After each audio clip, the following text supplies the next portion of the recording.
প্রিয় দর্শক, যে যেখান থেকে আমার এই কথাগুলো শুনছেন, সবাইকে জানাই আমার পক্ষ থেকে আন্তরিক ধন্যবাদ এবং সালাম। আসসালামু আলাইকুম। আমার এই কথাগুলি যদি আপনাদের ভালো লেগে থাকে, আশা করি সবাই শেয়ার করে অন্যকে শোনার সুযোগ করে দিবেন। মানুষ হিসেবে আমরা পৃথিবীতে অনেক কিছু চেয়ে থাকি আল্লাহ তাআলার কাছে, কিন্তু মূল জিনিসগুলো আমরা চাই না। আমি যে জিনিসটা বুঝি, যে আমরা যদি মহান আল্লাহর নিকট ৬টি জিনিস মনোযোগ সহকারে চাই, তাহলে আশা করি আমরা সব কিছুই এর মধ্যে পেয়ে যাব। সুখ, শান্তি, ধন সম্পদ, যাই কিছু মনে করেন না কেন, সব কিছুই পেয়ে যাব। এই ৬টি জিনিস হলো যে আপনি মনোযোগ সহকারে দিল মন খুলে যদি আল্লাহর কাছে চান, তাহলে আপনি এর চেয়ে আর বেশি কিছু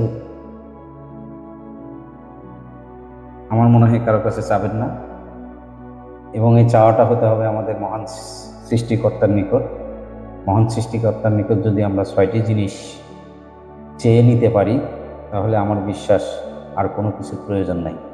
এই ৬টি জিনিসের মধ্যে ১ নম্বরে আমরা শারীরিক সুস্থতাটা যদি চেয়ে নিতে পারি, ২ নম্বরে আমরা হালাল রিজিকটা যদি চেয়ে নিতে পারি, ৩ নম্বরে আমরা যদি বাসস্থানটা চেয়ে নিতে পারি, ৪ নম্বরে আমরা যদি নেককার স্ত্রী, স্বামীর জন্য মানে প্রযোজ্য, আর স্ত্রীর জন্য প্রযোজ্য হলো নেককার স্বামী, আর উভয়ের জন্য প্রয়োজন ৫ নম্বরে নেককার সন্তান, ৬ নম্বরে ইমানের সাথে মৃত্যু।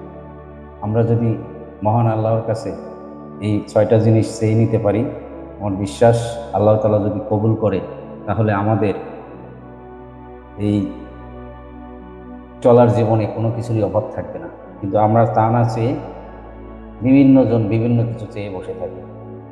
আমি মনে করি আমার এই কথাগুলি আপনারা বুঝতে পারছেন। যে যেখান থেকে দেখছেন, আমি আবারও অনুরোধ করব, এই কথাগুলি যদি আপনার কাছে ভালো লেগে থাকে, তাহলে আমার আপনার মতো মুসলমান ভাইদের জন্য এই কথাগুলি শোনার সুযোগ করে দেওয়ার জন্য ভিডিওটি শেয়ার করবেন। সবাই সহযোগিতা করবেন। সবাই ভালো থাকবেন, সুস্থ থাকবেন।